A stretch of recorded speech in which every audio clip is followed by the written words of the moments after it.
Hi guys! So welcome back sa ating channel and ayan, malapit na nga ako sa aming agency.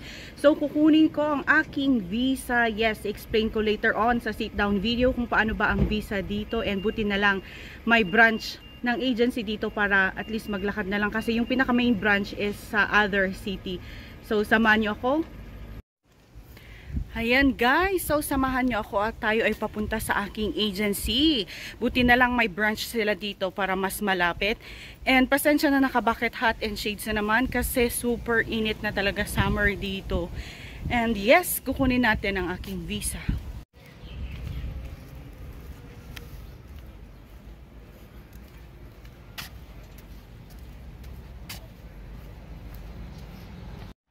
So ayan, nandito na ako sa office ng aming agency and ito yung schedule nila, yung opening hours.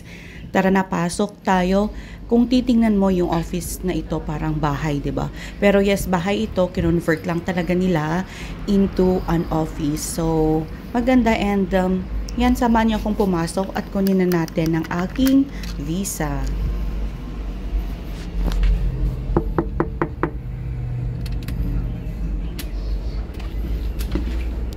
Good morning. Is this Matanken? Yeah. Yeah.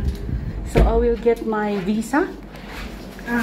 So ayan, binigay ko lang yung aking passport and itatatak na lang yung visa. So itong visa is parang sticker paper. Sila na yung magdidikit dito sa ating passport. Yan. So dinidikit na siya. Thank you so much.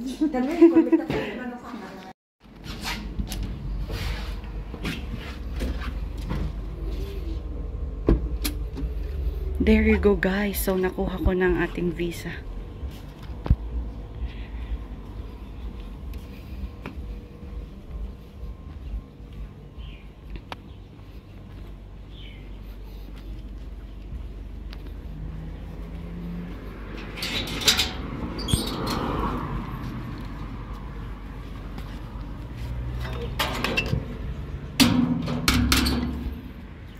Ayan, so naglalakad na akong pauwi. Malapit lang naman yung bahay ni Lola and dyan lang kayo, hindi pa tapos yung video na ito. Explain ko pa kung paano ba itong working visa naming mga caregiver dito sa Israel.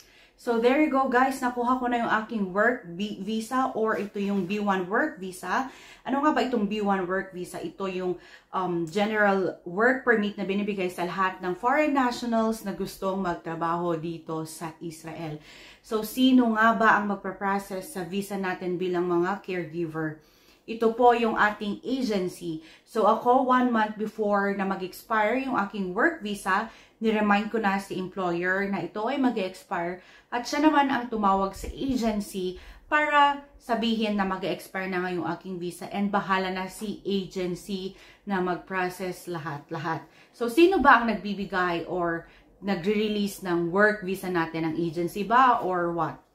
Actually guys, ito yung Misrad Hapnim. Misrad Hapnim yung tawag nila dito sa Israel, or in English, ito naman yung Ministry of Interior. So, and by the way guys, yung visa ko pala, na B1 work visa, is makikita mo doon na limited siya sa caregiving sector lamang. So, I believe na ganun din ata sa mga hotel workers, limited lang sila sa sector na yun. So, hindi ako pwedeng mag-work sa ibang industry, kundi sa caregiving sector. And yung work visa pala namin dito guys is naka-limit siya sa region kung nasaan kami. So there are 3 regions dito under sa caregiving sector, which is the Tel Aviv region, the peripheral region, and the central region. So yung central region is doon ako nag-work. So Haifa is kasali sa central region, Jerusalem sa central region. So yung limitations is for workers or caregivers na nag-work sa peripheral region. Once na nag-resign sila sa kanilang work, hindi sila pwedeng lumipat sa central region or sa Tel Aviv region. And yung mga nag-work naman sa central region, kagaya ko, pag nag-resign, pwede kaming mag-work sa peripheral region and central region, pero hindi kami pwedeng lumipat sa Tel Aviv region. Yung mga nasa Tel Aviv region naman, once na nag-resign sa kanilang work, they are free to work in any region dito sa Israel. Hindi ko alam kung bakit ganon, but that's the law here in Israel. Pero may exception sa rule na yon. Once na namatay yung alaga mo or nilipat yung alaga mo sa nursing home or betabot, pwede ka nang lumipat sa kahit anong region na gusto mo. Yun lamang yung exception para makalipat ka sa region na gusto mo. Pero kung ikaw ay nag-resign or na-release sa work, nakabound ka sa rule na iyon. Okay? So, clear tayo doon. And by the way guys, kami pala yung visa namin is nire-renew siya yearly. So, yearly yung renewal ng ating visa sa caregiver dito. Ano ba yung mga requirements na hiningi sa akin ni agency? Sa totoo lang, wala. Kasi, hindi. Nung first pala is, yung pinasend lang sa akin yung copy ng aking passport via WhatsApp. Yun lang. And then, the next, wala naman. So, kasi syempre may record na tayo sa agency. And then, so, syempre, pag may record na tayo sa agency, ibig sabihin, nandun na yung mga papeles natin. Ayun lang pala guys, may binigay kay employer na kailangan naming pirmahan pareho. So, yun lang, pinunta ng employer dito and pinirmahan namin. And as simple as that, as easy as that. And thankful tayo kasi na-renew ulit ang ating visa.